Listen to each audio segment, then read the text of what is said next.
such an asshole. Hey all, the old captain here. Had to sit down and think this one through. I was like, oh boy, this is a... Hey Aaron, I got bored today, so I felt like throwing you a bone. You seem a bit bitter when it comes to dating and relationships.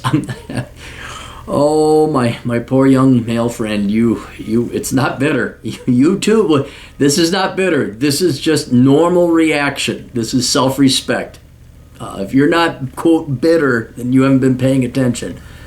You seem a bit bitter when it comes to dating and relationships. I refuse to believe you hadn't had any good times. Had plenty of good times, absolutely. But you ask any guy out there that did significant amounts of dating, the majority of the experiences will have been bad, and for reasons we will delve into later.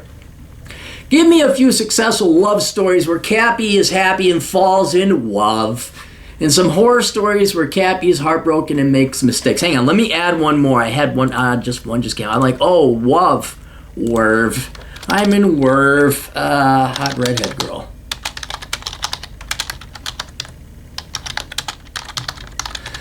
That's where I get threw in the towel. That's when old Captain threw in the towel. I'll tell you that story. Compare and contrast them into a constructive video for us guys in our 20s. I read your book, Bachelor Pad Economics. I just want a little more supplement to that content.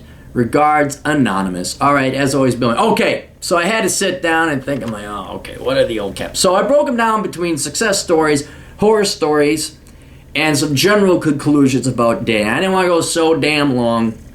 That'd be too damn long of a video, but some key things that you could take away that will help you not necessarily succeed with women, but make it a lot easier in terms of the pain and suffering you're going to do, and enjoy the good times, and maybe you come out better than I did. So all right, let's start with some success stories, and we're going to start with friends with benefits. There were two different girls that I had a friends with benefits relationship with, and it was great. It was great. It's like they actually became equals to men. Like, yeah, I want to have sex, and you want, let's go have sex. It won't mean anything. A woman was just here to have fun, have a good time, and it was great. Everything. At one time, the old captain, you want stories, I'll tell you a story. I had this bachelor basement apartment, and it was actually pretty swank. It was pretty cool. I did some carpentry work on it, and it came out all right. And it was down the road from a hangout district that back in the time when I was in my 20s, a fair amount of people would go to.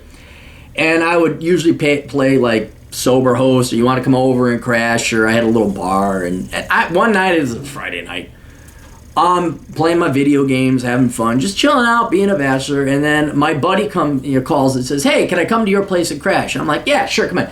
Now she comes over, and we had already had this friends with benefit relationship. She had this dress on, more of a tomboy, but she dolled up. And she had like the little garter thigh-high thing going on and heels. I'm like, and she knew I liked that. And, hey, hey, you want a drink? Yeah. We called each other the last names. Again, I don't want to mention. Hey, you want a drink? Yeah. Sitting there, bam, start making out. And we go in. So she's not even there for an hour. We finish up, and I'm like lying on the couch and kind of watching a video game. She's dressed up. She walks out. Well, Clary, you're always a good time. She just took off. And I'm like, hey, wait a minute. She just used me for sex. And I'm like, that's fucking awesome. Fucking yeah. Only women, you used me for sex. And every guy, she used me for sex. It's great. I was used. She ended up marrying a nice guy, good guy, got a family, and she got fat. Sorry, babe, if you're listening, you got fat and you look horrendous. You know I say that because I love you. And that was about the best you could ever hope for. But inevitably, what is more common in the story, and all good times, all good things come to an end, because girls just don't like fun. And this is another gal that I had, the friends with benefits. And everything was great. Everything was wonderful. Her and I had a great rapport. We're firing right back at everything. And nothing's wrong. Everything's perfectly happy. So I had a shift. I had to work one time downtown Minneapolis. She says, why don't you stop on over before you go to work? I'm like, okay. So I go over there thinking and she's like, no, we have to be in a relationship if we're going to continue this. And I'm like, no, you're breaking the rules. You're fucking with it. It's fine. This machine works fine, and now you're fucking with it. And that's the lesson to learn about friends with benefits is every girl deep down inside wants a committed relationship, wants to have a husband, and most of them want to have kitties. They won't say that. They'll use it as a loss leader. If you could say having fun, awesome sex is a loss, but apparently in women's minds that is. To trap you and say, like, you can sample it, but if you'd like to commit to the thing, you gotta pay. And that's why the friends with benefits, you could pull it off for a while. But inevitably, where's this going? I can't go in like that. And then you gotta be like, yeah, you know what? No. You don't say fuck off because they're your friends, they're good people. But you're just like, God damn it. And so don't get too excited. Don't think like you're gonna have this harem of women. They're just like, yeah, we'll have sex all the time. It'll be wonderful. No, it doesn't. It doesn't last. I think the longest it lasted with my one buddy, I think we had a good 2 years where it was kind of like, yeah, hey, boy, come on over. All right. But that's rare. That's rare. So that's one. All right, next one. Success stories, remember. Now, they may not have happy endings, but these are success stories. These are good things that happen. Deal breakers. Okay, let's talk about deal breakers. You will run into girls where everything is great, you guys get along, everything jives, but there are some non-malicious, non-evil, nothing they did wrong or you did wrong, deal breakers. So there was this wonderful, sweet, nicest girl I ever dated. Met in high school. And just this wonderful, nice, sweet girl. Now, there were some other drawbacks, like she's not going to have sex, like that's a huge thing, so you get rid of that, but that's a no-brainer. I'm not even going to make that one of the lessons. But she also wanted to have, at minimum, 4 kids. I've told this story before. And you should just immediately say, oh, 4 kids, no, it ain't going to work out, thank you very much. But we were too well complemented. The personalities jive too well that it was almost impossible not to date. Sure enough, after a horribly stressing time in college and no sex, and it's just like, no, I can't do this anymore. And she snipped at me one time because I did not call her after my 21st birthday because she was worried. And I hadn't gone out. That's why I didn't occur to call. I was like, no, I went to bed at like 10, I think. Anyway, so she wanted to have 4 kids minimum. I did not. I would have saved her and myself a lot of pain and agony. I just, oh, well, that's it. Now you got to be, 17 or whatever. How wise are you at the time? That's what you got to do. Along the same lines, there's volleyball girl. Let me tell you about volleyball girl. I was dating this the most evil woman I've ever dated. It never happened again. Every guy has that one experience. You date an evil woman and you're like, oh, and you'll learn a lot of lessons. We'll get to that later. And it was coming up on New Year's Eve 2000, big New Year's Eve party. And I didn't have a date, and I had met this gal, and we were in a volleyball team together, and she was a tomboy, and she was just really cool, and I liked her as a person, and I'm like, hey, I got this ticket to this big New Year's Eve thing. Do you want to go? Formal event. She says, yeah, let's go. I'm like, all right, cool, let's go. So I pick her up, and all of a sudden, she went from a 4, maybe a 3.5. That's how frumpy. She wasn't overweight. She was in shape, but she just didn't dress up. She was a tomboy. She turned out to be a 7, 7.5. I'm like, holy shit, you look female. She's like, thanks. Thank you very much.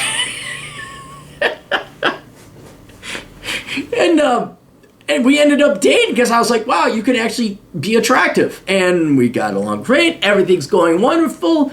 It's not even the friends with benefits, and then all of a sudden she comes, we're lying there, everything's happy. Lying in the bed, it's nice, cuddling, warm, cold Minnesota winter, warm. She was taller than me too, which doesn't say much, but tall, blonde, Norwegian gal. And she's like, we have to talk. I'm like, no, we don't have to talk. No, we don't have to talk. And she knew, she's like, yes, we do. I'm like, no. I say, are you happy? She's like, yes. Are you having fun? She's like, yes. Do you like me? She says, yes. I said, why fuck with? Oh, women gotta fuck with everything. Is this engine working perfectly fine? Give me some gravel. Pour it in the gears. And I could even predict. She's like, well, I know you don't want to have kids. I'm like, yeah, who wants this, like, eating, drinking, having fun, and freedom shit? Who wants sex whenever? Who wants that fucking bullshit? I really want to have kids. And I'm like, yeah, okay. And never saw from her or heard from her again. And no animosity. That's the way that one went. At best, you can have a little bit of fun if you know there's a deal breaker that's inevitably going to come. Hey, I got my career. I might be shipping out. Hey, I got that. Okay. Yes, you default to friends with benefits. But you don't get serious with girls that have big deal breakers. Because at best, you kind of like waste your time. Although you can have a little bit of fun. But at worst, you get romantically involved and love each other and you got to break up because of the deal breaker. And that really hurts. So the other person as well, obviously, not just yourself.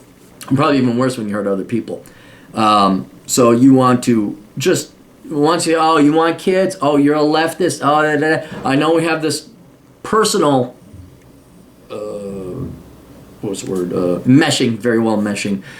But for these reasons, we can't do it. The parameters are not allowing us to do it long term. So that's how it goes.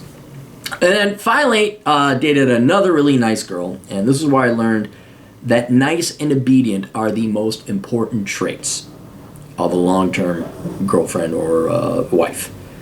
It's not looks. I mean, you're genetically programmed to want that. It's not big tits. The girl just has to be good-looking enough.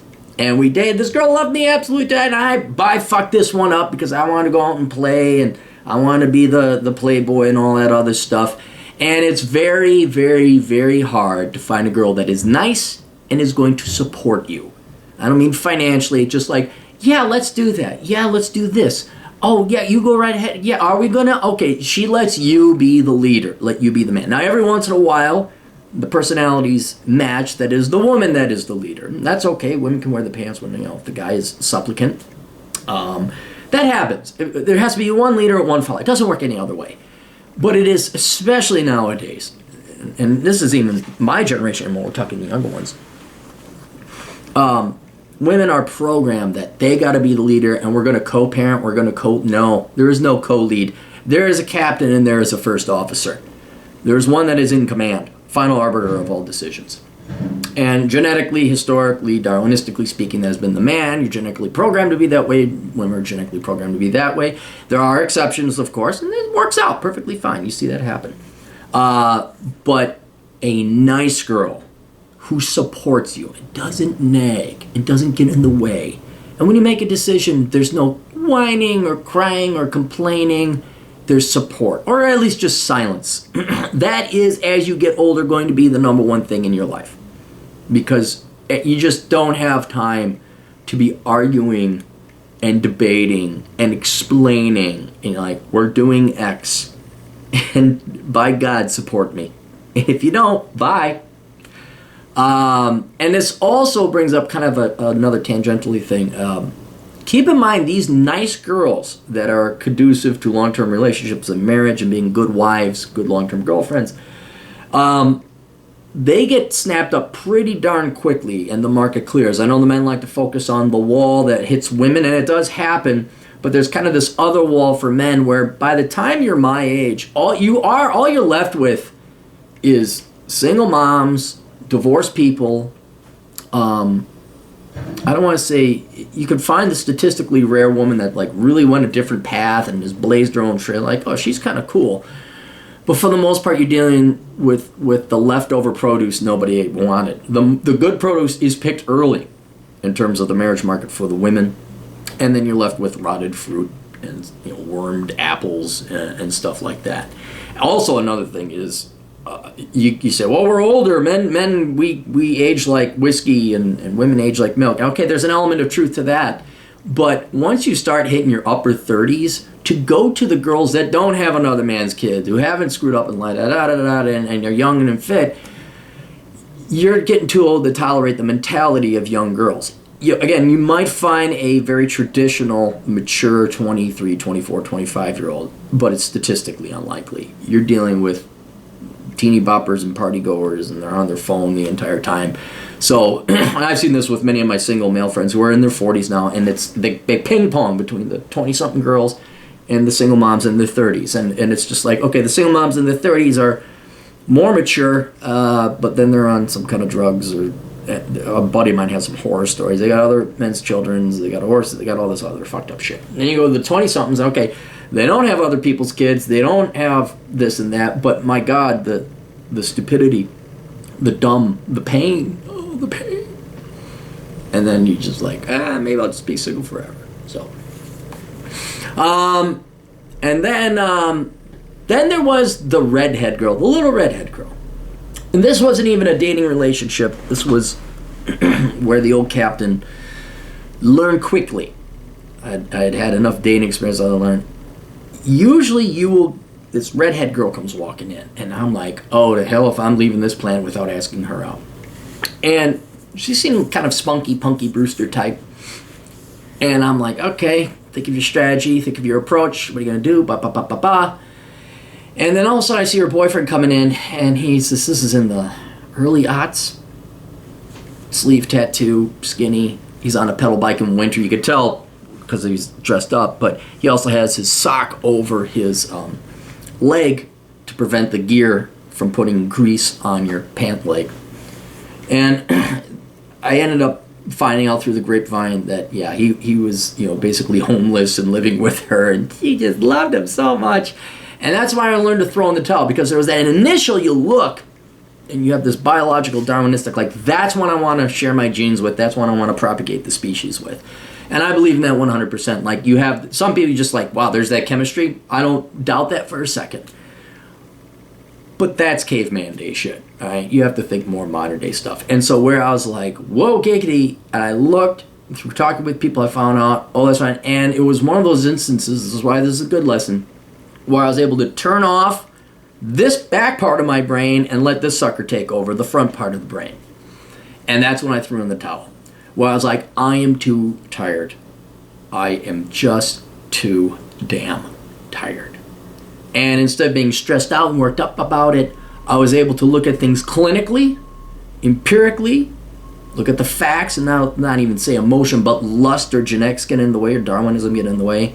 And I said, nope, that's going to be bad. And then I just continued to enjoy my drink and enjoy my night over at that bar. This, of course, requires a little bit of age. I think I was 30, 31 or something like that by that time. But, yeah, if you can get to that point, that's a success story. That's good. So even though there was no horror stories. The vast majority of your dating experience will be horror stories. And this is why I'm not bitter. You just haven't dated enough. Give it time. All right? You want to see bitter, go to the virgin towels, go to the incels, go to those guys. Any guy who has dated women will tell you that the vast majority of the experiences are negative. That's why you don't marry the first girl you meet. You will date hundreds of women before you settle down with one. And that's a testimony to how low quality caliber the choices are out there. So the vast majority of these are horror stories, but they're not horrendously horror stories. They're just bad stories or go nowhere stories. But I took some of the worst ones, and we're going to pull some lessons from them. All right, first one. Assuming you yourself, I have this thing called the Cary Grant principle. In other words, you become the best version of you that's possible. No, you're not on drugs. No, you're not. You have ADHDs and Asperger's and autisms. You have a job. You don't live at home. You have a real career. You're sane. You're in shape. In other words, you become the version of Cary Grant that you are. And the reason you do that is so that you do not give women any excuse to reject you or turn you down. So that when they do, you know you're not the one with the problem. Okay? The only thing you could criticize me about is I'm short, which I don't control, so I don't worry about it. But I've seen people going, I can't meet no girls. Well, that's because you're fat. Well, I'm really nice. Fuck you. You got to hit the fucking, knock it off with that bullshit. Hit the fucking gym. All right? So, and this was before I knew that. This was before I had college. I was like 23, I think I started dating this girl. And this is the evil girl, all right? Hot. Fucking 9.5. Just hot. And that's about all that could be said for this gal. He was mental, bipolar, parents were divorced, oh, dad wasn't around, oh my God, you don't, that's another lesson. All right, where's dad? I think we all know that one though, but we can add that as an addendum. So the problem that you young boys, especially young, you're going to run it, you will run into a girl and she's going to get pissed off about things. You're like, what? Why? What? And your immediate default reaction, a lot of people say, well, it's because you're addicted to the pussy. You're a pussy peddler. You got your first. No, it's not that. Not every guy, most guys I think go in wanting to be good. I want to be a good boyfriend. I want to be a good person. I want to be a good worker. I want to be a good student. And then there's girls out there who are mental and insane and evil, just evil, mean, that are going to look for reasons because they like drama. They watch too much 90210. Watch it, it's an old thing. And they get off on it. It's a drug.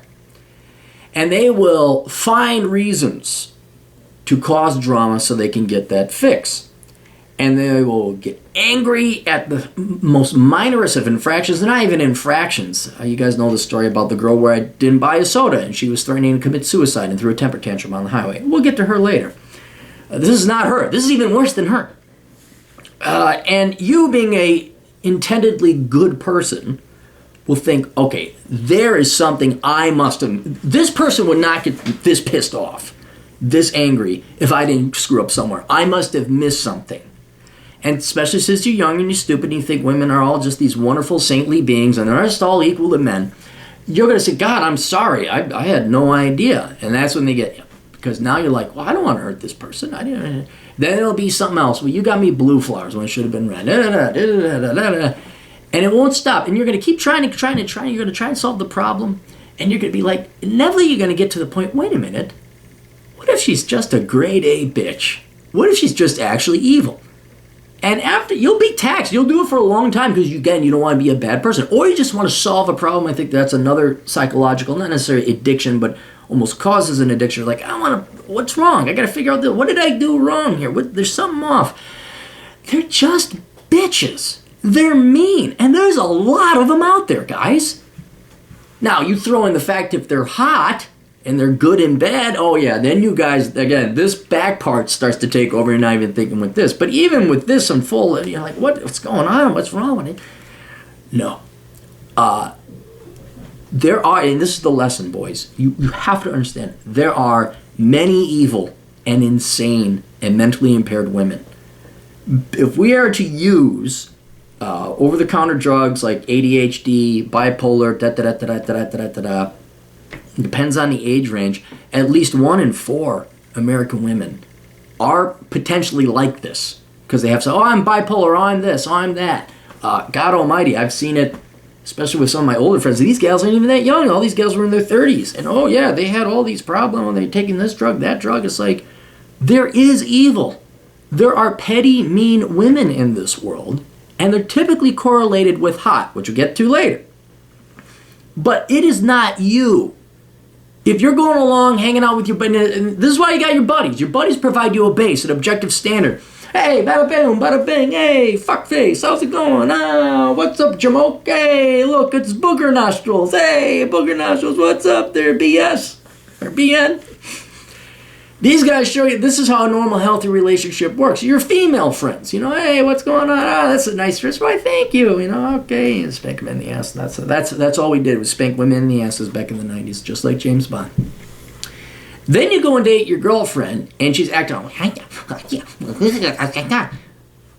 you're not wrong. She's mean. Get rid of her, right? I don't know if men can get rid of them. I've seen boys where it's like the sirens are going off. The missiles and torpedoes are coming in. It's like, eject, get the hell out. She kind of nice. We had a talk. Oh, bye. I mean, one gal, I remember, she gave me lip one time, dumped her ass right off the bat. And then, what are you doing wrong? Fucked up, bye. Go on, she's a party girl. Like, get out of here, go. Because I learned from this one. Don't go through that hell. Don't go through that. These people will torture you mentally. And you're going to be trying to figure out the answer when the answer is, no, they're just evil. They're just mean, and you should get rid of them. And then go find a nice supporting girl who's like a 7.5 when she dresses up. Okay, Hot Crazy Matrix. The video is viral because it is 100% true.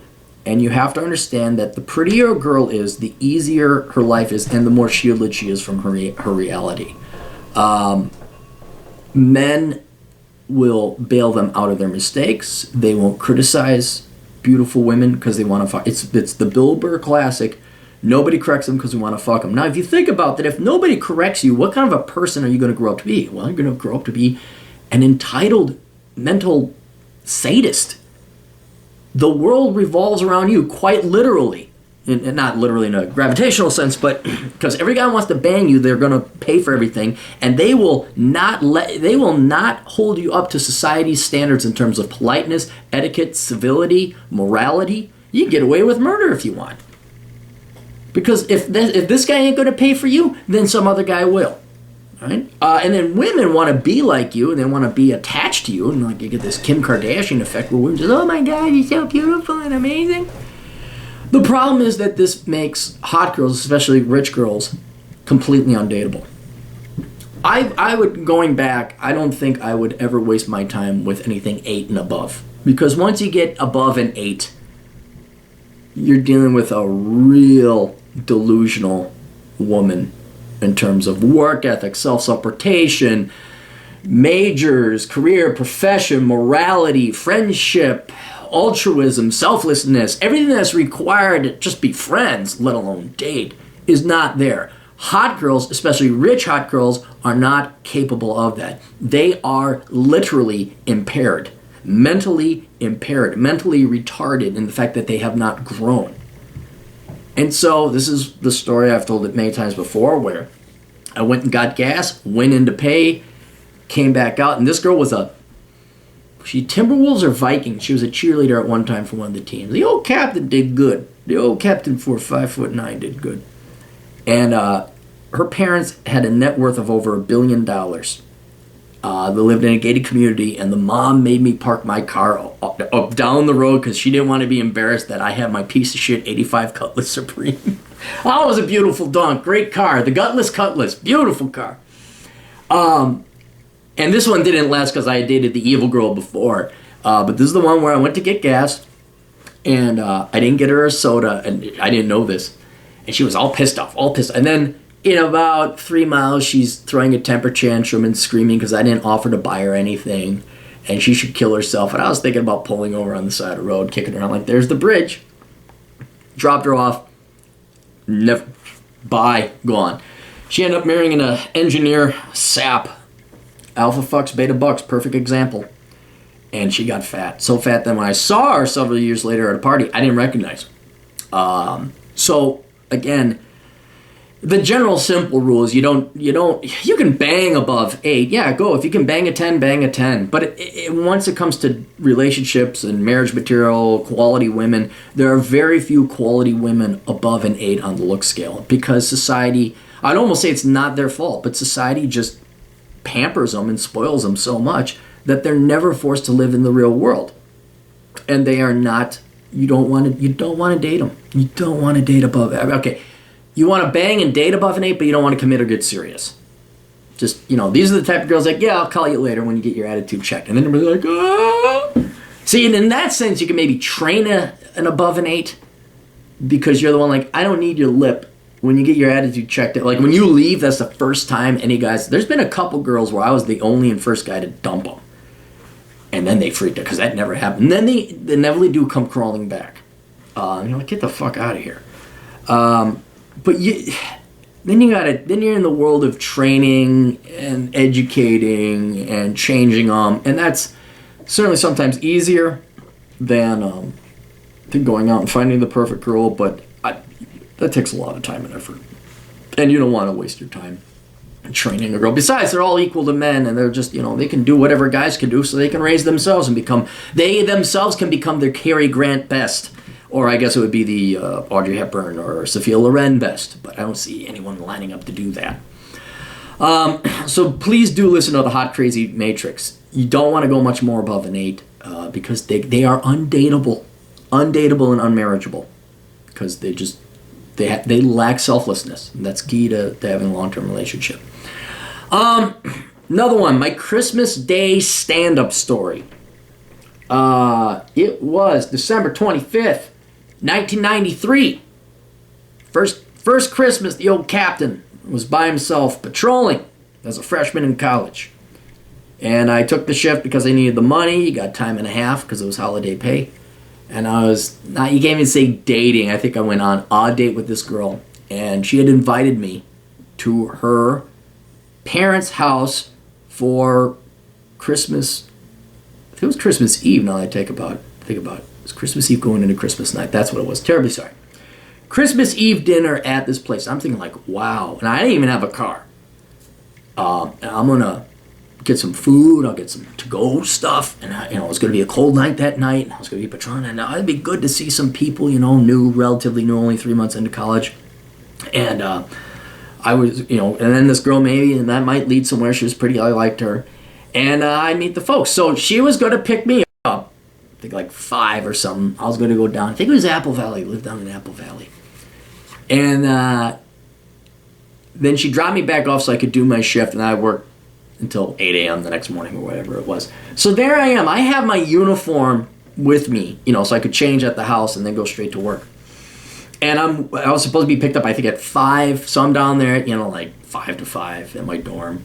And all of a sudden, I remember this is before cell phones. There was no way to contact someone in a car. You'd call up, their landline and leave a message. You could dial in and check your voicemail. Well, not even this. You had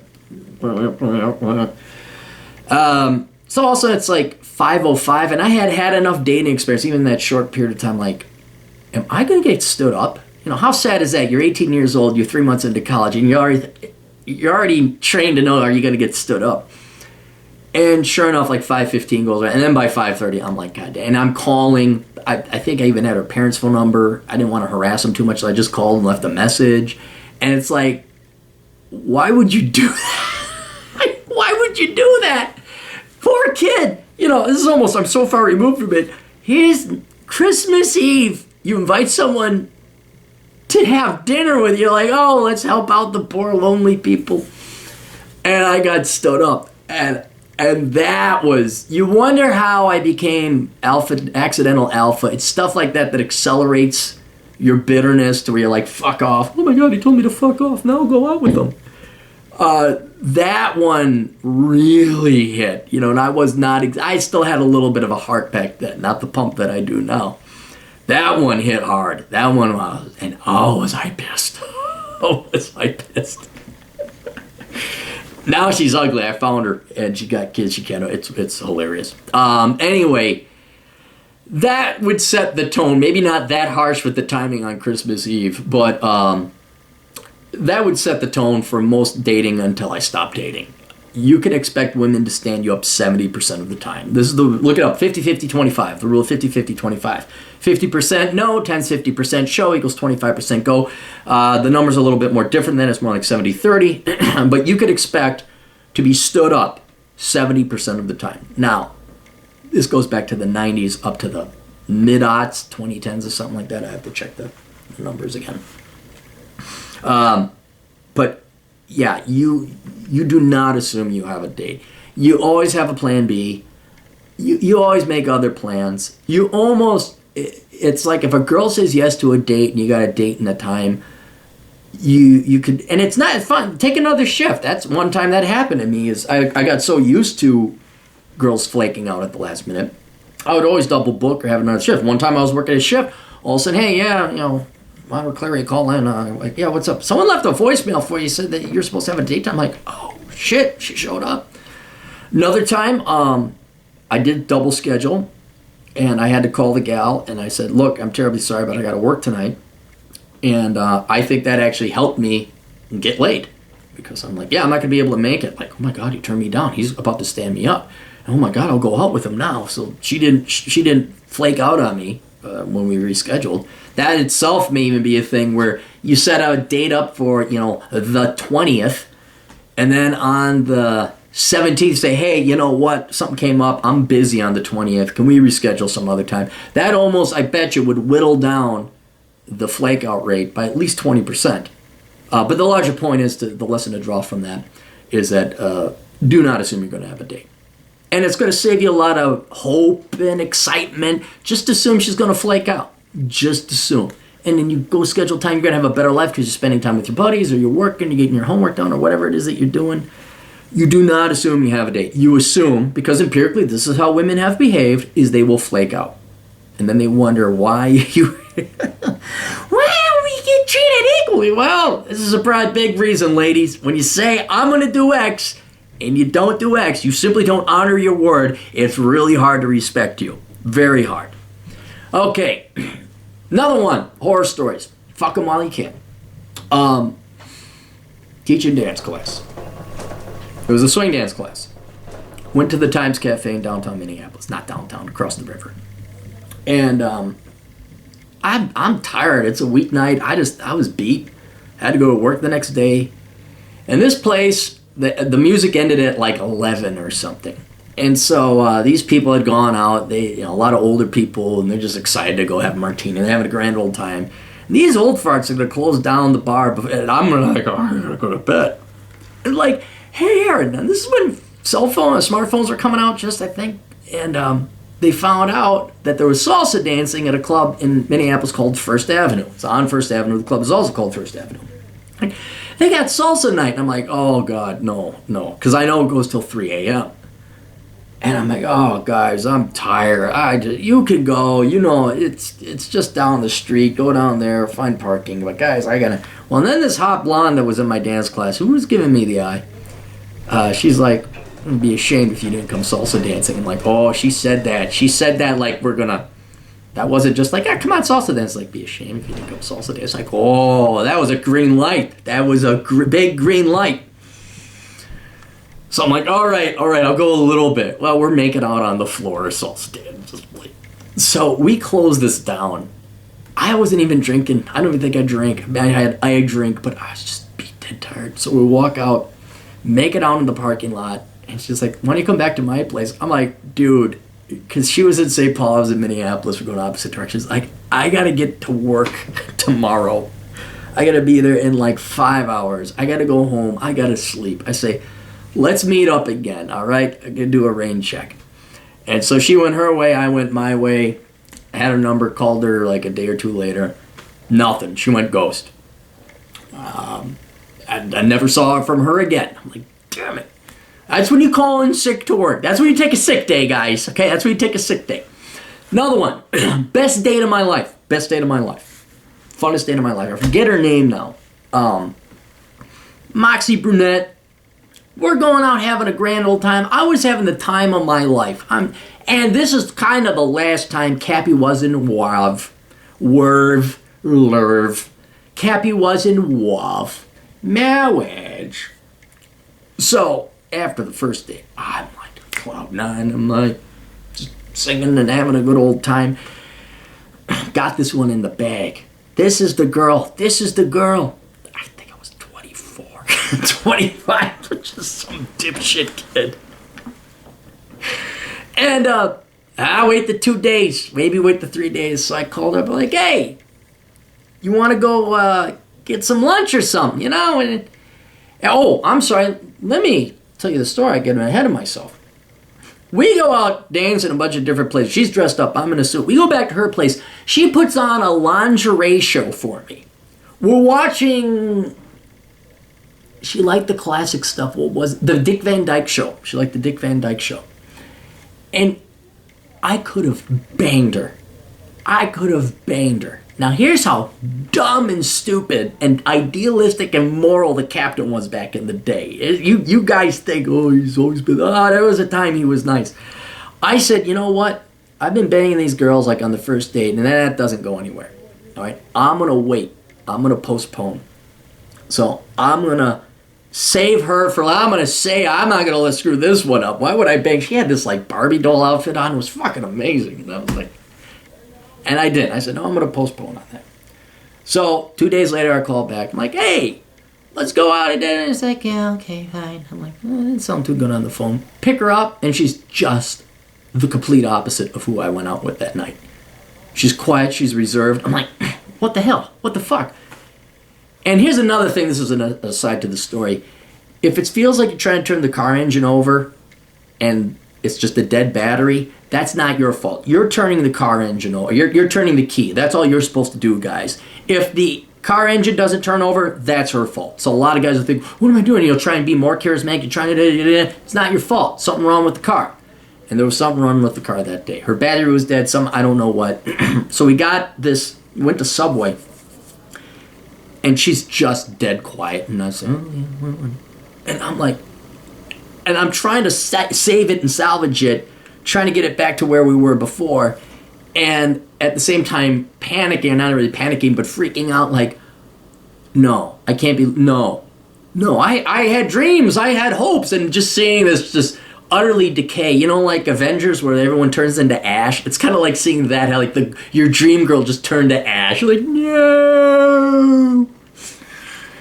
So I drop her off. Sure enough, I get a call. At least she gave me a call. I was like, yeah, it's not going to work out between us. And then, you know, the captain was like, fuck. So here's the lesson. If you have the opportunity to fuck a girl, you fuck her. Okay? Because the opportunity is not going to present itself again. I've had a couple opportunities. And these are the only two that I've mentioned. There's been others. Where it's like, for whatever reason, timing, you're tired, you want to save her, you know, I want to be the gentleman. That opportunity will go away. It's not like a girl wants to have sex with you there, will always want to have sex with you. It could be that 5-minute period of time, and then she'll change her mind. You have sex whenever you can. This is not a big moral lesson. This isn't about long-term dating. This is just so you guys get your dick wet a little bit more, right? When you have the opportunity to have sex, you have sex. That's it, period. End of discussion. You don't wait. You don't try to... You take it while it's there, because it will be gone in the next 25 minutes, or certainly 24 hours. Okay. Finally, religious girls. There was the girl. I was smart enough not to fall in love this time. Not to fall. I had feelings, but knew enough where everything was going great. Chemistry was wonderful, this and that. Oh, but I wasn't a Christian. So we can't do anything like that. Well, then I find out later she dated a buddy of mine who wasn't a Christian either. And I let her imagine if you got me pissed off and I came after you. Not physically or illegally, but just, I let her have it. Let her have it. And I don't think she ever came around. Like, I never saw her out socially again because I made sure, like, you are banished from the kingdom of Clary, and where that kingdom is where I'm at in a 100-mile radius. Now get the fuck out. The religious girl. There was another girl. She was her dad was a pastor. She was a preacher's daughter, but he was also the dean of one of the colleges out here, the Christian colleges. I won't mention which. And she had an illegitimate kid. She wanted to have premarital sex, but didn't want to have premarital sex. She was telling me about how she had sex on the altar in the church. And then when we'd make out and I'd feel her boobs, she'd cry and then pray to God for forgiveness. It was the most fucked up thing ever. There was a girl, I've told this story before, where we dated, if you could call it that. We went on 3 dates over the course of a month. She swore, oh no, I'm not having premarital sex. I'm not having premarital sex. And I'll tell you the funny story. She was dating a billionaire heir. A company you guys all know.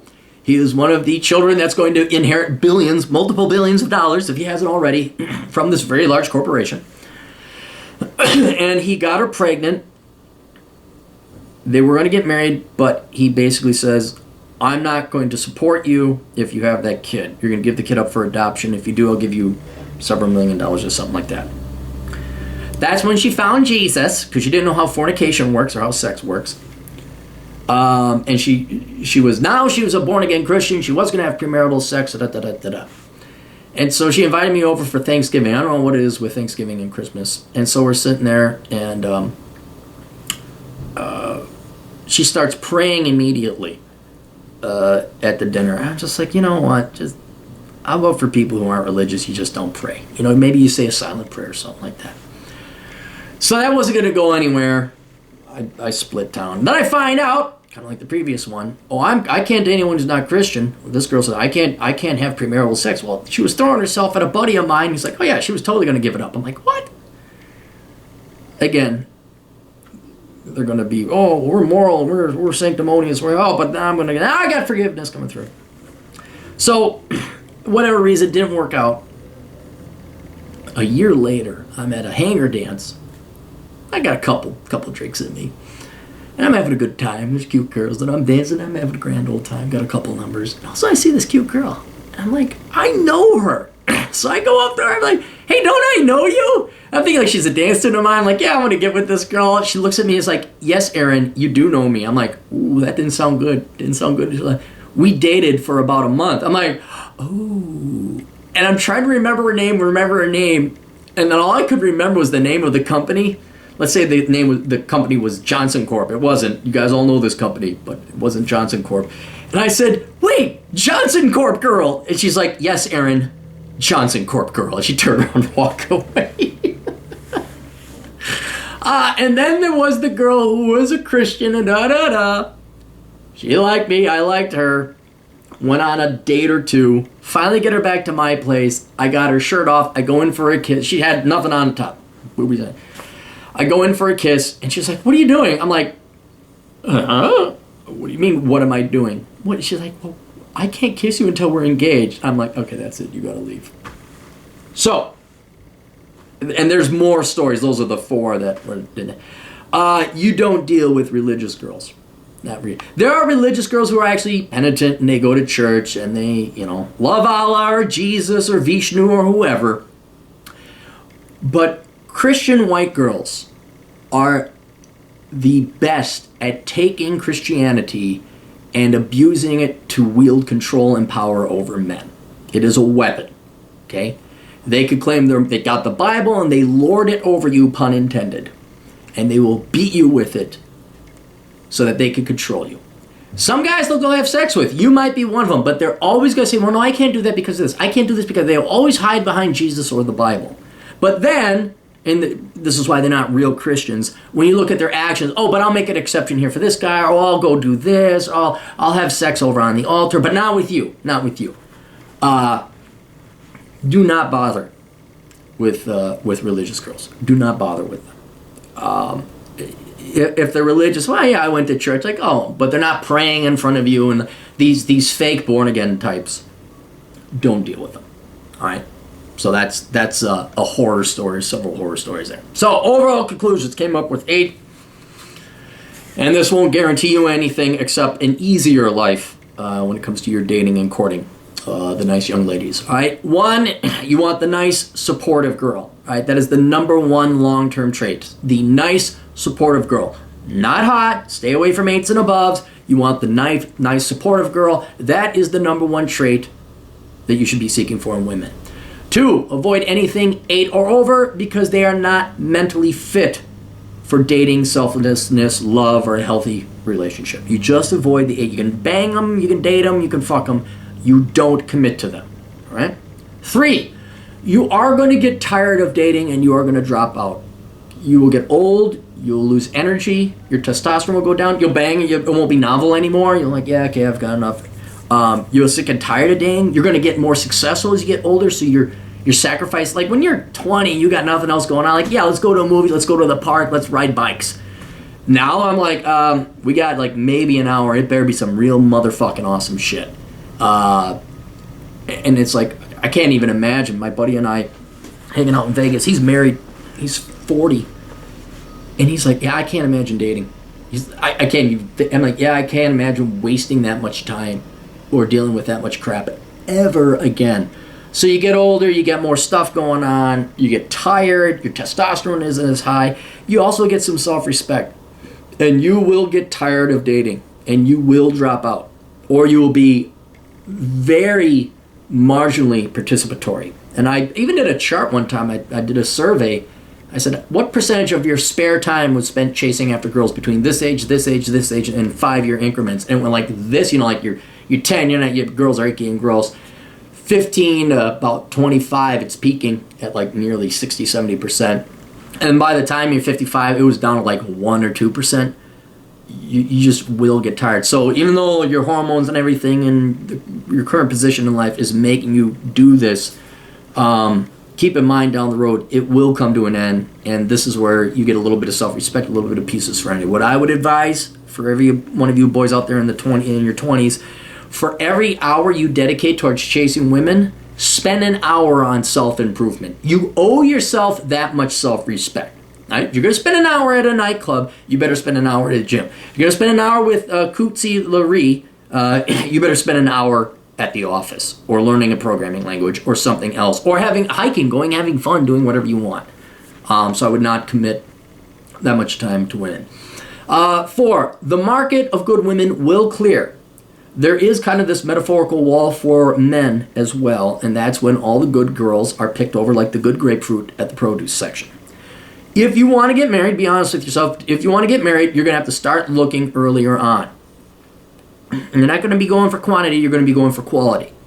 And how do you find that? By God, it was just a numbers game for me. And even then, like the 3 girls that came along, I botched it up with 2 of them. And even the other 2, there were deal breakers associated with that. So just be aware that if you want to find a good woman, 1, the market of them will clear. They will get picked up. But also 2, there's so few of them, you may have to acknowledge and accept the fact you're not going to get married. And I have, most of my male friends in their 40s and 50s. They're perpetual lifelong bachelors, living great lives, perfectly happy. I know a couple of them would have liked to have gotten married. 2 have kind of resigned themselves, like, no, it's good. But if you do, you got to start working at it. Now, how you find that's beyond me. I don't know. Like I said, it was dumb luck in a numbers game for me.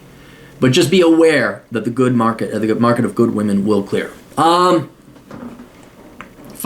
kind of said this before, but do not waste your time chasing after girls. Do your own thing and they will follow. Life is too short to be pursuing girls. And girls do not let you catch them. You need to be achieving excellence and doing your own thing in your own capacity and regards. And it'll make it easier to trap women. That's basically, like there's the running and chasing after, but then there's like spiders that like they set a trap and they stay in their little burrow and they wait for someone to come. Boom, that's how you get them. You want them to be coming to your web, all right? And your web is your web of excellence, even though I don't think we really want to be compared to spiders, but let's just go with it. You ain't got time to be running around chasing it. No, create your web, go do your thing, create your beauty, create your art, create your career, create your adventures, go do your thing.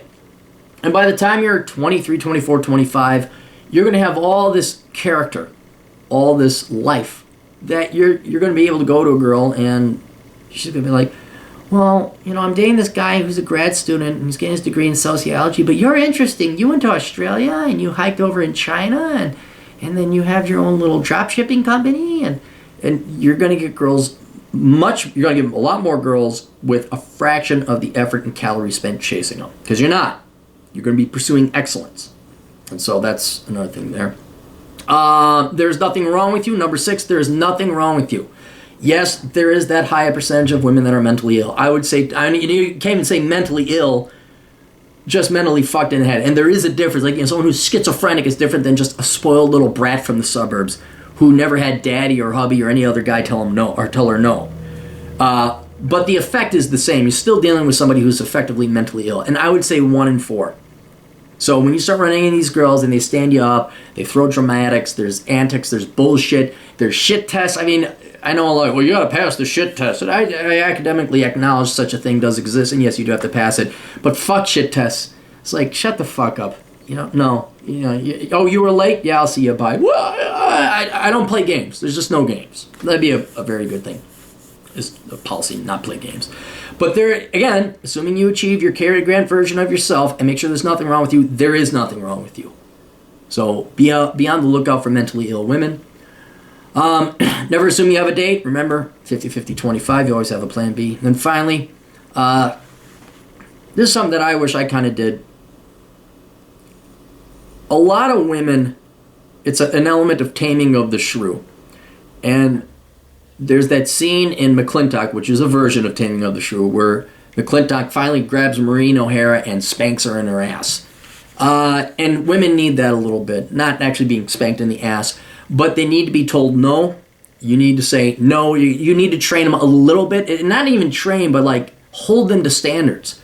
That if they're going to be part of your life or you're going to date, and I've seen this happen. This one guy, he told his girlfriend, it's like, well, what, you're not girlfriend, he was dating her, wasn't even a girlfriend yet. And she's like, well, I think we should. She says, why would I do that with you? You're just a hot barfly. we just have sex. You'd have to put and he said something like, you're going to have to put a lot of investment into this and reach a whole different standard before I'd even commit to you. And he's younger and she was younger, and that just blew her mind away. Telling women no and saying, no, okay, it's fun what we're doing here, but if you want a date? No, you got a lot of work to do. You got a lot of work to do. And you're going to do this and you're going to do that. And it doesn't have to be this, but he's like, yeah, you're going to stay at home and take care of the house. You're also going to have a job. You're going to get rid of the drugs. You're not doing any of this ADHD, Asperger's, whatever the fuck drugs it was.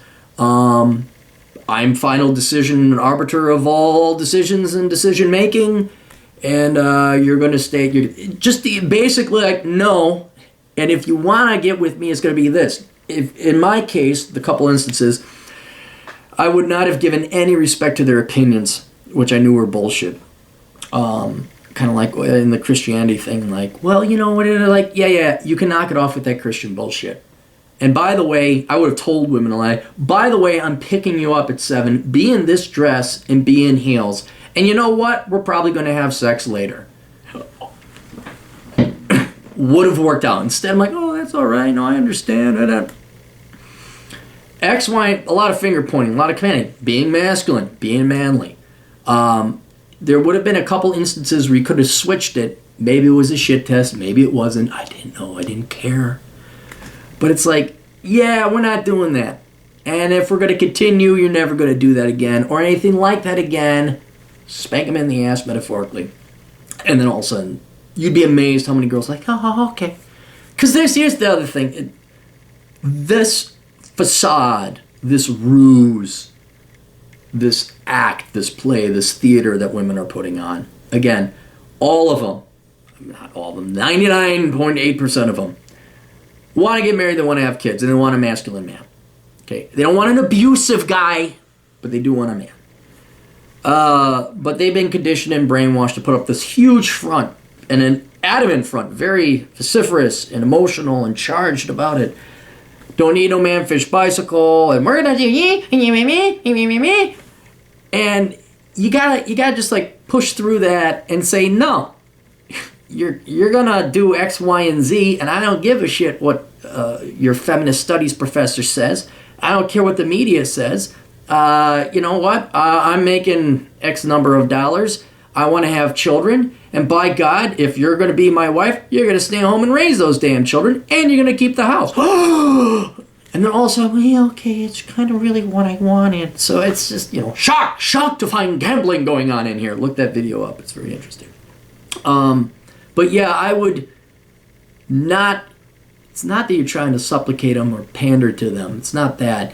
It's you take an active role in almost managing them a little bit on one key thing and saying, no, that's not going to happen. You're going to do this. And you know what? You are going to wear lingerie, and I don't want to hear you saying anything about it being degrading, because that's what I want. I usually get what I want. You'd be amazed what that little bit of bravado, holding to standards, sticking to your gun, that display of manliness, and then demanding things of them, how far that goes. Of course, it could always backfire. You don't tell me. Okay, she's not ready to be unplugged from the Matrix just yet. But simply being masculine and traditional, you'd be amazed how far that goes in getting girls to be much nicer. All right, that's it. Get my books, Batch of Pat Economics, Curse of the High IQ, Enjoy the Decline, Black Man's Guide Out of Poverty, and others. Tune into the Clary Podcast. That's on SoundCloud.com. And check out the blog, CaptainCapitalism.blogspot.com. See you guys later. Toodles.